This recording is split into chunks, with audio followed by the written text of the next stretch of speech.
But good morning and welcome to this third part of the series that CI has been hosting on driving organizational effectiveness.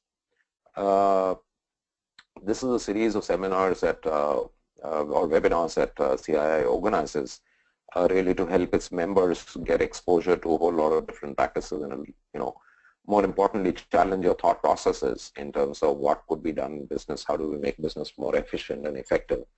We are living in extremely competitive times, and I think in these competitive times, the more we focus on organization effectiveness, the more healthier our bottom lines and our books are going to look. So this is really part of a continuing series. This is the third session, and the focus today is really going to be about leadership imperatives, a very, very big topic.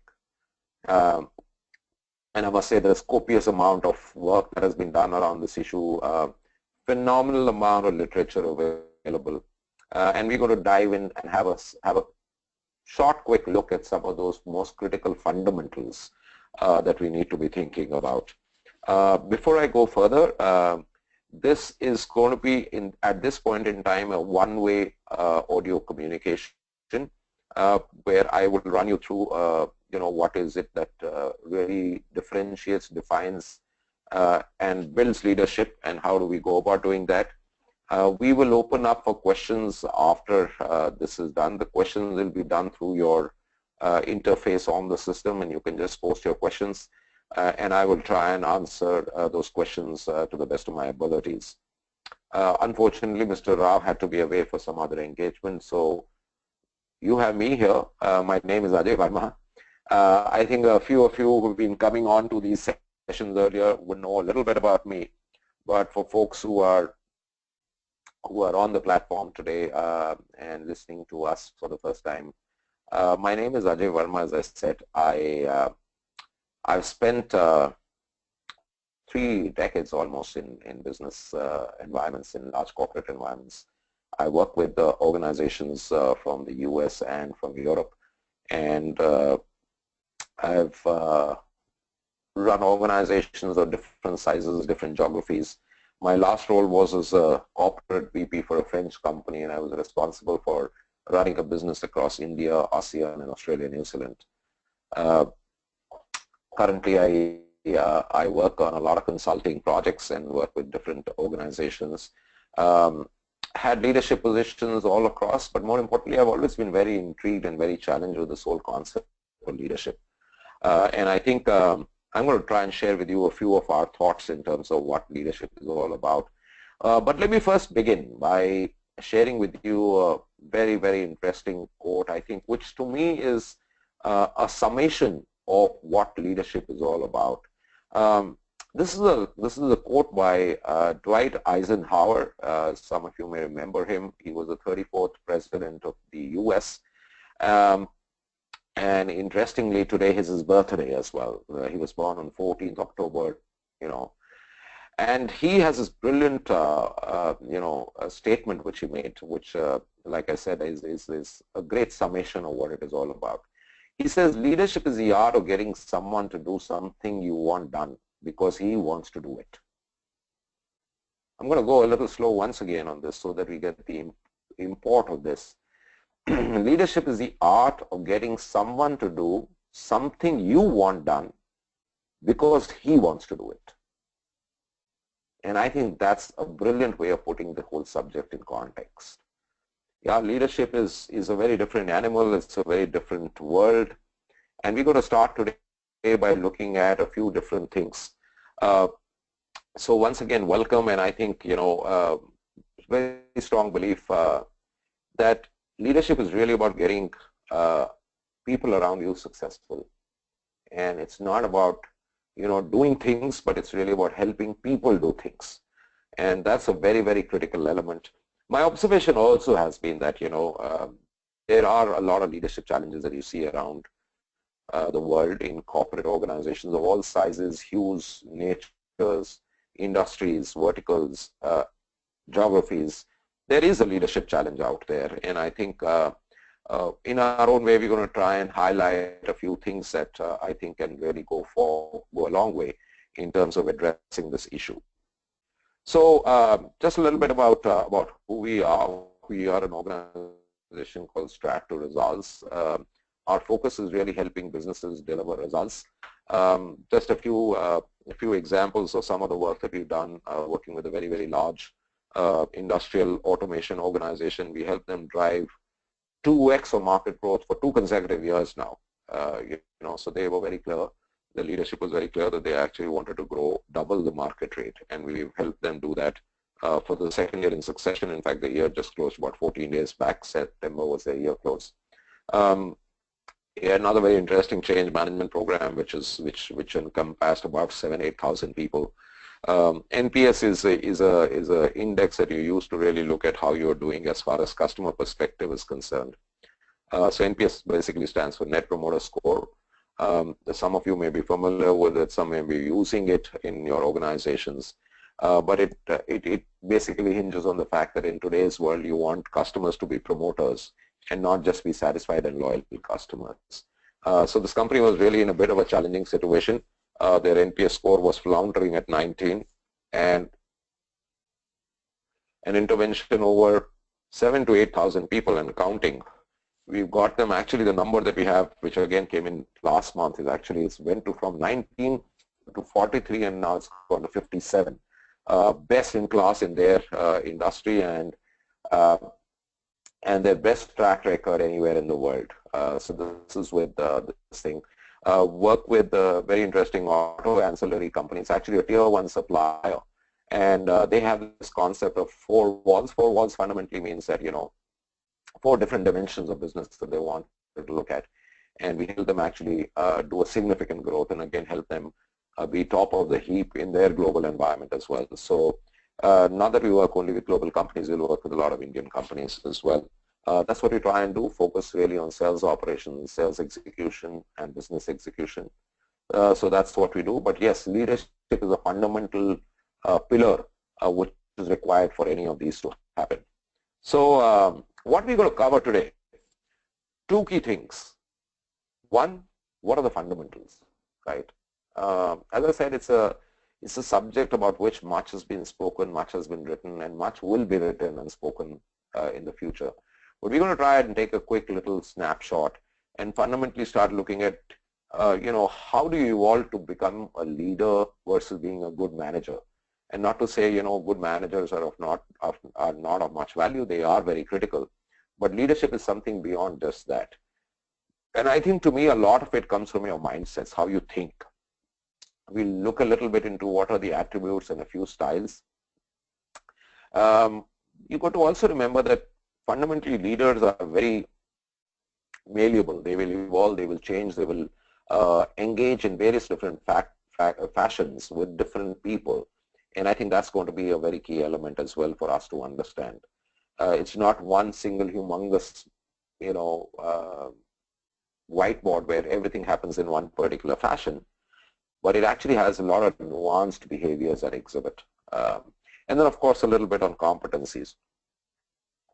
But since I started off with that quote of Dwight Eisenhower, in terms of saying that how do you get people to do what you want them to be done, but they do it because they want to do it for you. Yeah. So a lot of it is about leading others.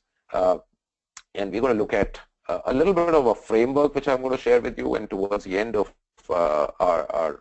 my sharing this information, I'll also give you a very simple toolkit, if you were to so call it that, where you can start assessing how are you on the leadership matrix and what are the areas that you may need to look at addressing.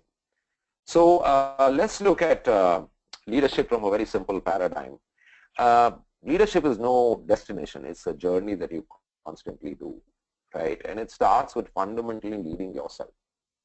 And you have to, the other thing which has happened over the last few decades is initially there was a lot of focus on the values that you brought as a leader.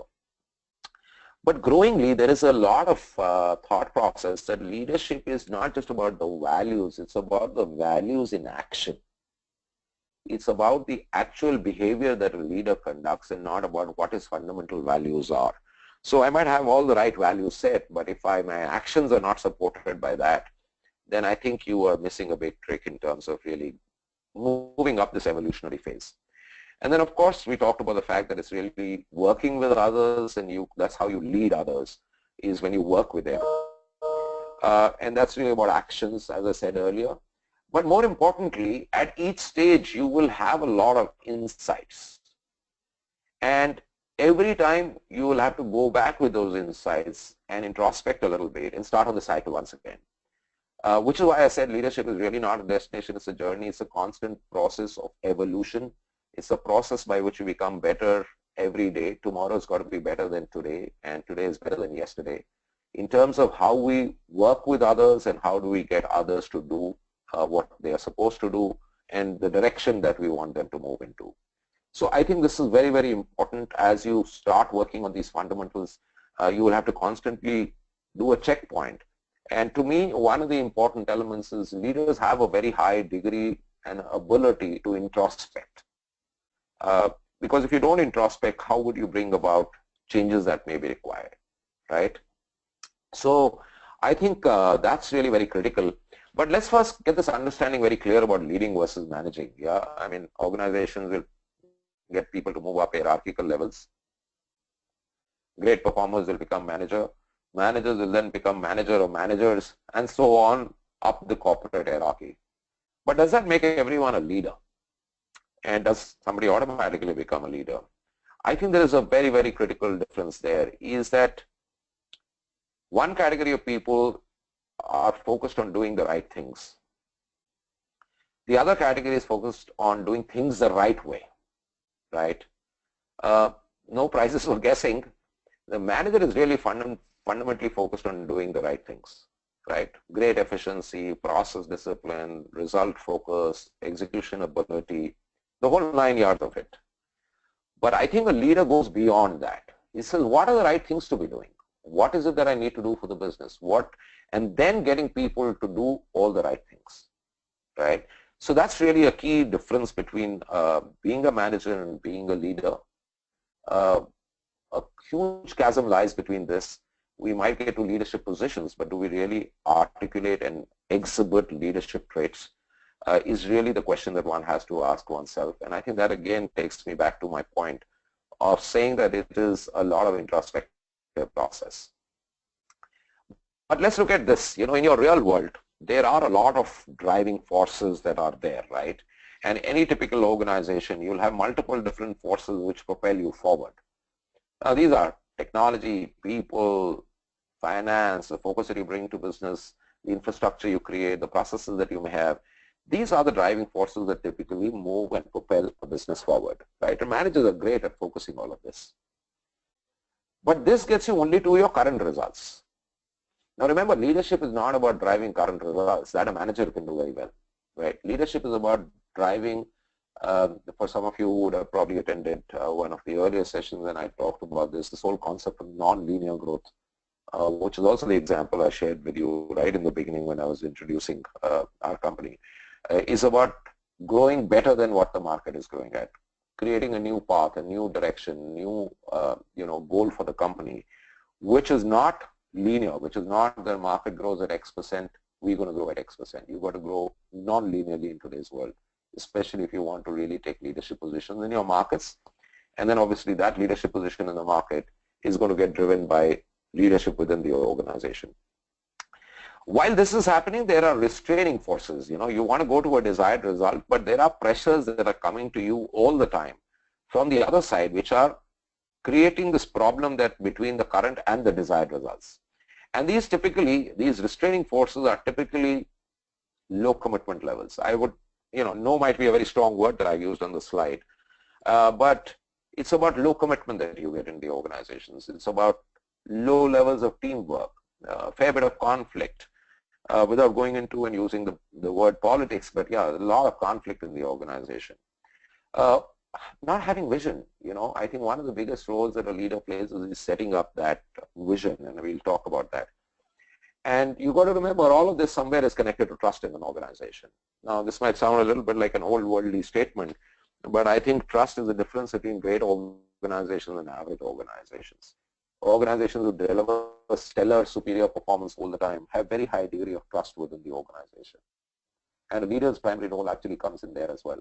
And then of course this whole issue of silos, as organizations have become wider in their offering, in their market coverage, in the solution domains that they operate in, there is a lot of silo operation that started happening in various organizations. So those are your restraining forces, and a leader's job is to look at this gap and say, how do I enhance the driving forces? How do you increase these? At the same point in time, how do you lead to reduce the restraining forces? So the manager's job actually, I would say, is really more towards the bottom of it, though a leader will also focus on that. But more importantly, how do you get all these restraining forces out of your system? That is a very critical element for a leader. So that's really the dilemma that a leader faces, that how do I go about and make sure that I address these issues or these challenges which are leading to suboptimal performance, right? You want to perform at the optimal level that the organization's capabilities are there, and usually you do not operate at the optimal level, and that requires leadership capability of a different order. So let's look at it. Organization greatness, and I did allude to this a little bit earlier, and this I think I also did share in one of my earlier sessions with you folks, is about driving. Great organizations are not about flash in the pan performances. It's about consistent, sustained, superior performance that they're able to drive quarter after quarter, year after year, decade after decade. Now there are a few, there's phenomenal work done in this area, and there are very few clear pillars which define sustained superior performance, and they fundamentally come from having loyal customers. And you can look around in your world and you'll see organizations which have stood the test of time. It's because they have customers who stood by them. But more importantly, it's also about how challenged and how excited employees are working with that organization. Interestingly, I'm actually in a location right now where I was actually running a workshop for a whole bunch of people, typically in the 10 to 15 year experience profile. And interesting thing was, this is for a company which is in a fairly competitive industry space, and they had people who are averagely 8, 9, 10 years in the company, which is a great test for a company. If it's able to keep its employees challenged, excited, motivated, that's a great distinction that great organizations have. And then of course everyone is very clear of what is the contribution I'm doing. It's not about just great salary, great work environment. End of the day, we all seek a purpose beyond all of this. At one level, sure, we all look at the fact that we want better perks, we want better salaries. But it's often said that people leave. Organizations often let down people rather than people letting down organizations. And I think the difference that comes in is where organizations are able to get their employees and people, and in its entirety, able to do some distinctive contribution to people's lives. So I think one of the pillars for achieving all of this is really about focus and execution. And we talked about that earlier. I think that was one of the first sessions that we talked about. But we will really focus, we will spend a little bit to look at this as well.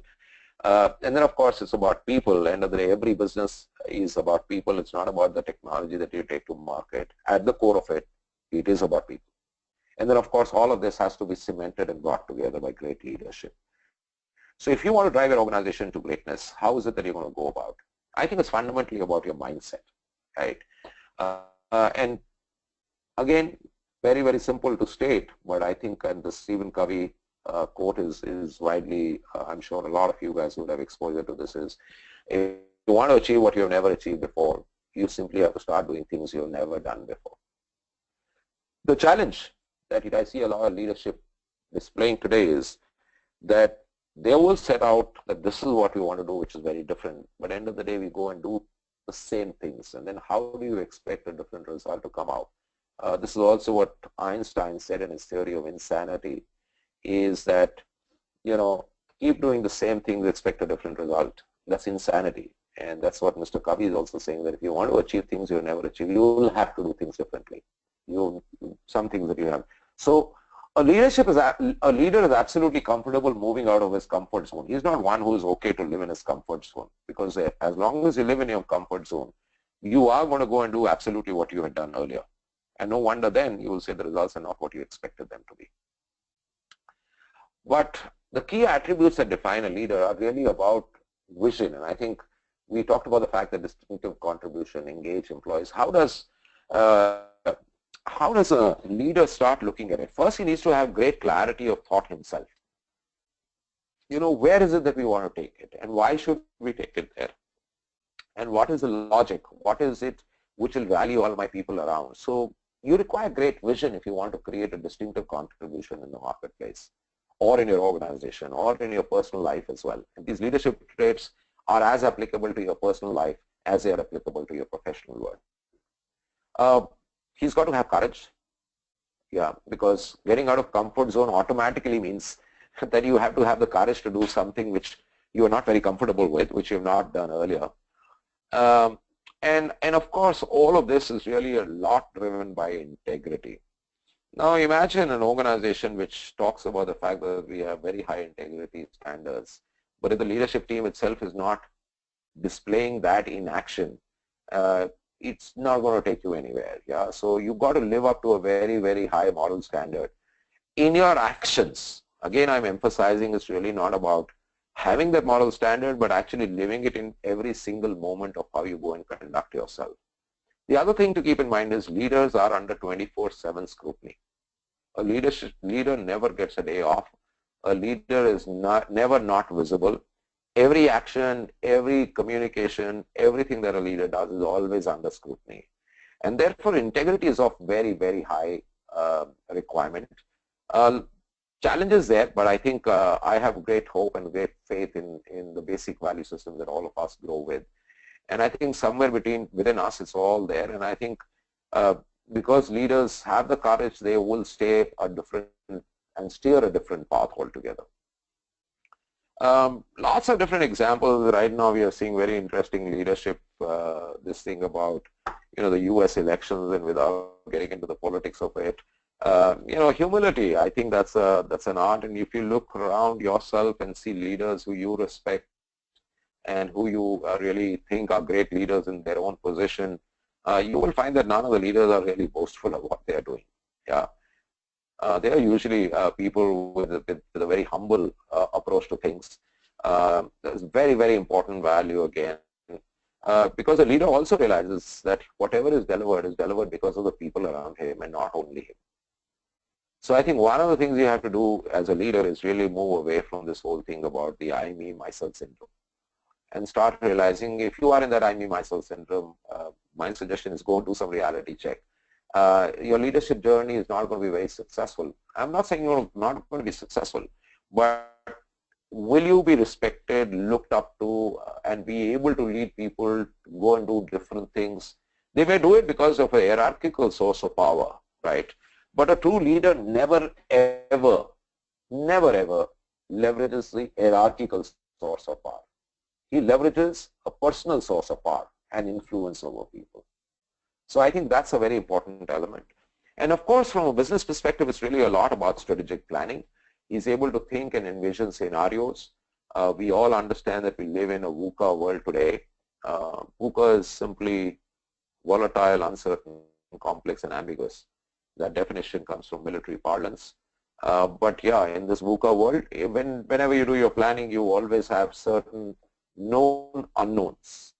Yeah, things that you know that you don't know about. But today's world is defined by the VUCA phenomena, where there are a lot of unknown unknowns, and you've got to be very careful of how you're going to do a risk mitigation plan, how do you build agility, and how do you build fluidity in your organization and your plans. So he has a very high ability to make sure that you're able to do plans which will withstand the pressures and the changes that you see happening on a daily basis in our workspace and in our markets. High degree of focus, very driven, and because the leader is driven, he's able to drive that focus in the rest of the organization. So you can't say that, customer centricity is a priority today and then tomorrow go and say, oh, no, we also need to make sure that we reduce cost. Now, I'm not saying that you don't need to reduce cost. Don't mistake me for saying that. But there is a very consistent focus on what you're going to drive. And today's leadership is all about living in a paradox, right? We live in a paradoxical world where you need to increase revenue, but you also need to reduce cost. Where you need to increase customer satisfaction, but you also need to reduce support services costs. That's a paradox that every leader contends with. And great leaders are those who are able to look at this paradox in a slightly different fashion. And they say it's not about this or that. It's about how do we do both together. And the moment you start thinking a little differently, you open up new paradigms of growth.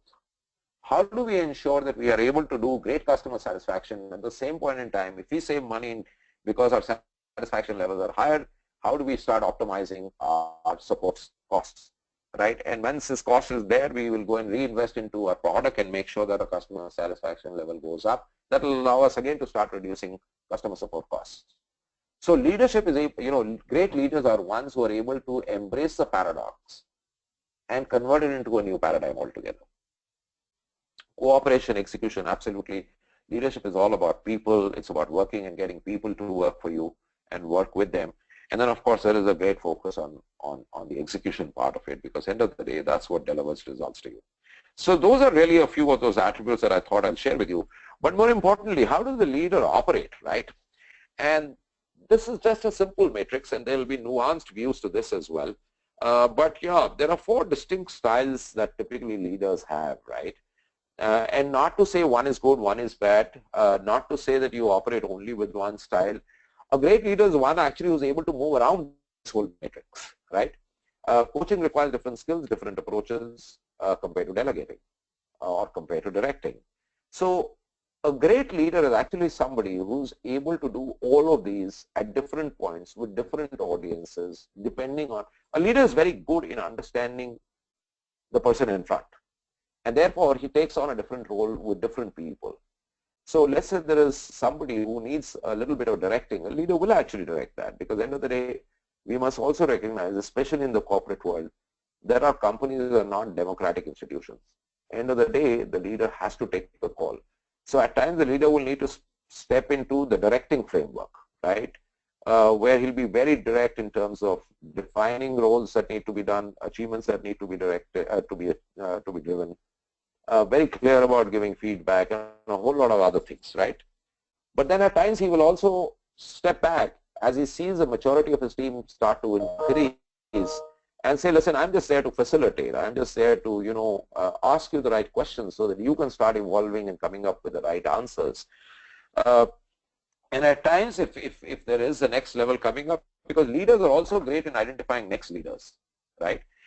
And they will give them the space and say that, okay, now you run the whole thing, and just make sure that you are inspecting the right elements that are required in the business. But fundamentally, they'll allow you to do what you need to be doing, right? And then, of course, a big part of a leader's role is also to coach. That's how you start creating depth in management and depth in leadership. So a leader doesn't sit in one of these quadrants. He's moving along on all these quadrants at all points in time. And these are some of the behaviors that you will see a great leader going and exhibiting. And in your own personal quest for being a great leader, you've got to constantly analyze that with whom, what is the style I need to have. So that's really what it is all about in terms of leadership style. But let's talk about, so this was really about our internal thing. And we talked about the fact, and I opened up with that quote from Mr. Eisenhower. So let's look at what is it about leading others, because a big part of leadership is about others.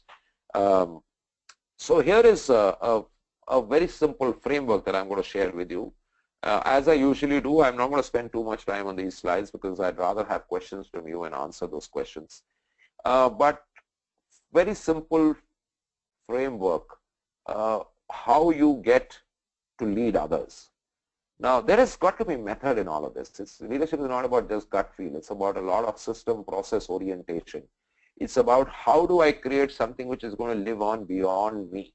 It's not about me, but it's about creating and institutionalizing things that are going to really start giving results over a sustained period of time. Remember, we talked about organization greatness as being sustained superior performance. Sustained superior performance comes in when you look at a framework approach and you look at fundamentals being in place. So basically what we are saying is that, a leader has to be able to define a very clear purpose if he wants to lead others.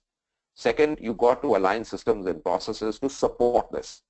You can't say one thing in your purpose and have another thing in your systems and processes are not aligned to support that. Then you're certainly going to fail at that level. So leaders are able to go and align systems and processes And then very importantly, they allow everyone to maximize their potential. We all love working for people who give us space to grow, to learn new things, to experiment, to support us when we fail, but coach and guide us. And therefore, leaders really look at that very, very strongly in terms of how do we help people maximize their potential. And this goes back to connect with what I was saying earlier, that if you feel that you're maximizing your potential, then you will, and you have more and more opportunity to enhance your potential, you will tend to stay on with an organization rather than where, you know, there are ceilings and artificial barriers created in an organization. Which takes me to the last point, which is really about how do you create a trusted environment. Now, all of these are interconnected dots, and one thing leads to the other, but we're going to spend a little time on examining each of these pillars, or these four fundamentals. Defining a clear purpose, and I think this I did allude for people who were there in one of my earlier sessions, is that even execution, even from a managerial perspective as well as from a leadership perspective, having a clear purpose is one of the most critical things. If you're not clear about your purpose, you're going nowhere. The party doesn't even begin. So, you know, every person in an organization is being driven to get results, right? Now, there are two kind of results two things that drive results, right? One is very clearly executive order, right? Which is about, you know, what are investments going to be in terms of new plant creation, what is the raises that we're going to do, what are the acquisitions we're going to do. These are all executive decisions that you do, right? But there are a lot of things in business, actually more things in business, and these are very easy. These are very simple, right? Executive decisions, you have to take a call, obviously looking at your financials, your resource pool, all of those kind of things. But really what drives great results is ensuring compliance. How customer-centric are we? Is the customer really what we are focused on?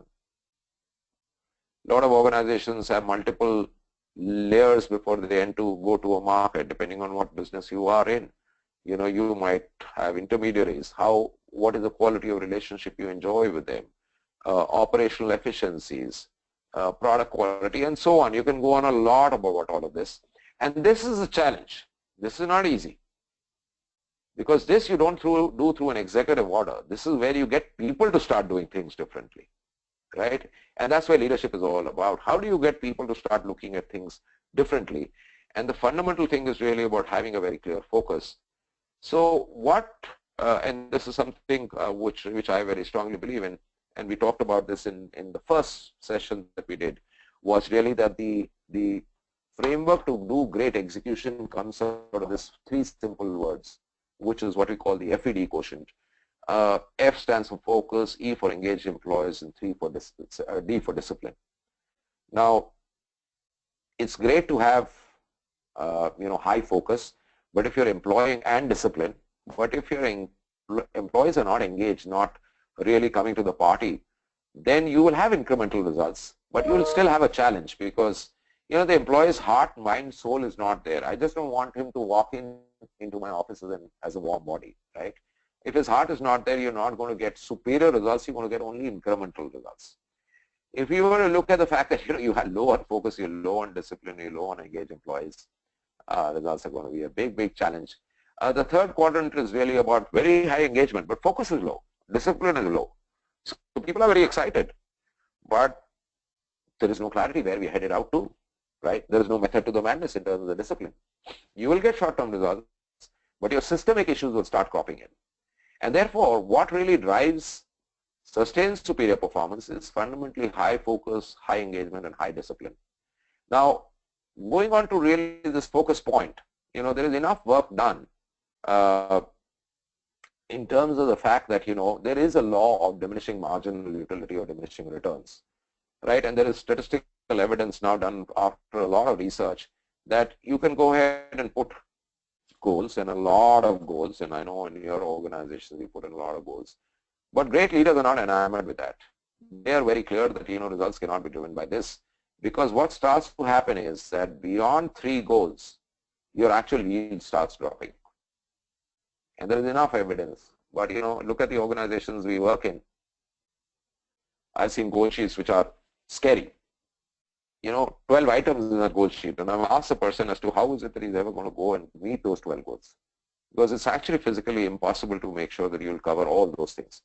I'm not talking about business metrics, but I'm talking about the fact that, what is it that you're really rallying around? One of the simplest stories that comes to my mind, and please pardon me if my facts are not absolutely accurate, is I'm reminded about the story of Krishna and who was it? The story of shooting the fish in the eye, right? And I think when I think it was Arjun. Sorry, my bad. Yeah. So when they went and they were supposed to shoot this fish, which was, and you had to look at a reflection of the fish in the pool of water, and actually shoot at the fish and hit its eye. Each one of the brothers were asked, okay, so what do you see? When they had taken aim, what do you see? Right? And everyone had a different thing, so I can see the ceiling, I can see the water, I can see the bowl in which the water is, and I can see the sky, and so on and so forth. But when Arjun came and said that, what do you see? He was asked. His simple answer was, I see only the fish's eye. Nothing else. That's what focus is all about, right? And that's what really, in corporate, we need to really learn from, is that it's great to put various business metrics that you'll keep tracking, but at the end of the day, you've got to be very clear of what are the big transformative goals that you're going to do. So leaders are able to get a huge amount of clarity in the business and align people and resources and assets in the organization to go and deliver to these. So that's as far as focus was concerned. Now this focus is good, but if my organization processes and systems are not, I have a big challenge. Now I know process is a bit of an anathema. I think process compliance and process adherence is a challenge. You go to any organization, and I spend a lot of time with various organizations. The challenge, most people say, why can't I do the right things because of process? But we got to realize that process is something which brings about a standard operating process and brings about sanity, brings about a standard way of how we operate. It also is great and very critically required for risk management, risk mitigation. But what a leader does is actually he makes sure that all of these are aligned to the goals that we set. Right, and I think there are two ways of looking at it. One is that, and that again to me the negative situation is more of the manager, right? If you think that, I'm going to do everything, I'm going to make sure adherence to and compliance to process occurs, it's really not going to take you too far.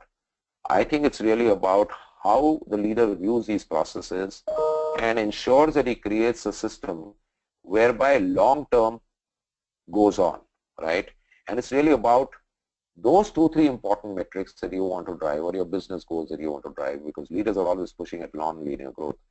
How does your team or your organization spend time on those critical things? So here are the building blocks to actually going and doing this. One is fundamentally identify what is the process that is connected to the focus that you have, and look at what are the tasks that entail that. Make sure it's very well mapped to every single process owner in that, and look at what are the inflection metrics that are there, right? And I'm going to share you a little bit about the inflection metrics as well. And then evaluate, reevaluate, and continuously improve. And this is a cycle that you keep going again and again and again. So there is interesting work done in terms of the fact that leaders are great in identifying what is called vital behaviors, right? Vital behaviors are simply behaviors that have a disproportionate impact on results. Now, in fact, there is a very good book. If you guys are interested in that, you should read a book called Influencer, a very, very powerful book, because a leader's fundamental job is to influence others. And that's a consistent theme we've been talking about for the last 40 minutes now, is that he is influencing people to do the right things. So, for example, if you were to look at, every company is challenged with the fact that on-time project, especially those of you who are from a project or program management kind of a thing, where in your businesses you do a lot of program management and process and projects. The biggest challenge in these kind of environments is how do we deliver projects on time, on schedule, and on budget, right? Every organization is challenged. There was research done as to what distinguishes organizations that are great on on-time and on-cost performance delivery versus the others who weren't. Now, interestingly, they found one key vital behavior which has a disproportionate impact on the results you get. And it's really not about discipline, it's really not about anything else, it's not about adherence to the process or the project timeline or all of those kind of things. It actually, this is a research done over tens and thousands of people in those kind of businesses. The vital behavior is actually all about having open, candid conversations at the project planning stage. If you are able to create an environment where people are absolutely open and candid when the project plan is being made, then there is a very, very high chance that your project is going to come in on time, on schedule. How well are you able to take disparate viewpoints? How are you able to take contrarian views that people may have, assimilate into your whole program, and then go and execute? So that's just an example which I wanted to share with you of these vital behaviors. So leaders are great in identifying vital behaviors which drive disproportionate impact to whatever the process is leading up to. So a great system is one which, as we talked about, is aligned to your goals. It allows people that clarity of what am I going to do, because interestingly, and I think I've shared this as well, is that if you are not clear, people will never be clear.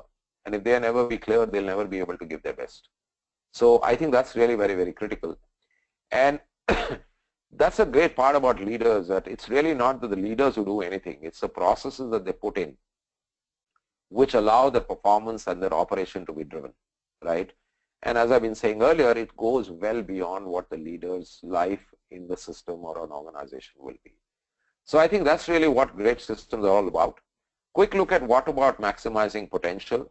Well, I think everyone needs to be felt valued, right? And again, I'll quote Mr. Stephen Covey, the call and need of a new era is for greatness. Tapping into the higher reaches of human genius and motivation requires leader to have a new mindset, a new skill set, and a new tool set. Leaders are always looking at these aspects. They're always thinking about, how do I get my people aligned in a different manner? How is it that I get them to do what they haven't done earlier? How is it that I get my people to come out of their comfort zones and start driving things that they have never achieved in their life? Because if people in your organization start doing that, then your results are going to be definitely disproportional to what the effort you would do. They'll be much, much higher. And I think it's really about unleashing potential, and therefore leaders are able to connect with people in very, very different ways. And again, I will go back to what I started with. A leader will be able to get people to do what he wants because they want to do it, not because he's asking them. And at times he won't even ask. It's just that people will be energized, engaged, challenged, and feel valued within the organization to go and actually deliver these totally different results. Key element here is, how do you help unleash potential, is basically by the conversations you do, right? And I think there are three different kind of conversations that a leader typically has. And a leader will always try and convert the conversation that he has into either of these three buckets. So it will either be a conversation which is an affirmation conversation, where actually you make sure people feel empowered, they feel worthwhile, they feel that their potential is great, and the leaders will always help people go back, energize, and listen, hey, I'm going to go and do something different. I think the organization believes in me, and therefore I want to do this for the organization or for the leader. And then very clearly, it's about a lot of clarity. This performance and clarification of expectations and all of that goes back to the whole point we were talking earlier about focus. Great leaders are always able to steer everyone back to the same goal. Because you got to remember, in your work environments, there are a lot of other forces at play. We talked about the disruptive forces. But a leader is always able to marshal people and make sure that their expectation is clearer and clearer. Because that clear expectation gives additional motivation to people. And then, of course, accountability is important. We are all part of organizations where there has to be a high degree of accountability. But more importantly, he is first accountable to his own this thing. So I'll give you a very simple, it may sound like an inane example, but if I think I'm a leader and I have a team of people who work with me, or maybe not even a team of people, uh, and I've told you that, okay, this is an issue that I'm going to revert to you by next Tuesday, you know, by lunch we'll be done with this issue, we'll take a call. Now a leader will make sure that he will walk the path himself. It's not that he's going to come back on Wednesday and give you, because if I as a leader go ahead and tell it on Wednesday, it gives a reason for the other person when he tells me that he's going to do something for me by Wednesday to do it by Friday. So I think this accountability first starts with an accountability to yourself, and then it becomes accountability to others. And I think that's really a key element. And I think a leader is a great support for people. Yeah. We live in times which are becoming very materialistic, but I think if you were to go and look at your own experience of working with different people, different leaders at different points in time, the great ones that you always will be remember are people who connected with you personally, right? And I think, I know in large organizations not very difficult, but at least in their direct influence, they are very, very well connected. I think, Indian business houses are a very interesting example of how important a family connect, for example, is. And typically a lot of Indian business houses at the top management level with the owner entrepreneur have a very, very strong connect. So I think you need to, the organization has to be a part of your support system. And I think that's what leaders are able to go and demonstrate to their people as to the fact that the organization will stay with them. I told you earlier, leadership is a 7/24 job. You are on scrutiny all the times. People are examining, doing postmortem, doing dissection of every word that you say, every action that you take. And I think that's what you got to be conscious of as a leader. You can't have a low moment, and that low moment will not occur if you have the fundamental clarity in your own minds and in people and how you build it within your leadership teams in your organization or your top management team. So I think that's really what it is about. And like I said earlier, a great leader is one who's looking at converting every conversation into one of these kind of conversations, either an affirmation, confirmation, a conversation about performances, and a conversation about how we will support whoever is doing what they're doing. So I think that's really about it. Gets me to pretty much the last point in the whole thing, which is about creating a trusted environment. You may say, Ajay, there's a lack of trust in organization, in society at large, and I wouldn't disagree too much with you. That's why we see so much strife around the world. But the challenge is that lack of trust in an organization is like poison, and it corrodes the ability of an organization to create collaborative environments. You don't have a collaborative environment, you'll never be able to deliver any kind of success. Yeah, because organizations are structured in a manner where everyone has to work with each other. So I think a very, very important role of a leader is to create trust within the organization. Why is trust so important, right? We've always talked about the part that, great strategy, great execution is going to give you results, right? But you've got to remember, people follow leaders. They don't follow the strategy. They follow the leader that they trust, right? And then you might have successful. I think all of you will agree that we will not be successful, right? So actually, this is really not how it works. How it will work is when you actually bring in the T element. Great strategy and execution with trust is actually going to give you great results. That's what it is all about. And what trust allows you to do is it allows you to be more agile, if there is trust in the organization, people will not be hesitant coming back to you and saying, hey, listen, we failed on that particular project, or this is the challenge that we are facing right now. Now, what that allows you to do is, and that's my belief always been, that I want bad news to travel faster than good news, because then it gives me that additional time to fix that problem rather than getting to know it late. If there is high trust in an organization, that really happens very quickly, and therefore your speed in your business really goes up. And at the same point in time, if your speed will go up, your cost will come down. That is a dividend that you get when you have high trust in an organization. On the converse side of it, there is a trust tax. If you don't have high degrees of trust in your organization, then you're actually paying a tax for it. It makes things slower, your costs will go up, And we all know what that means in terms of actually business results. So I think that's really what it is all about.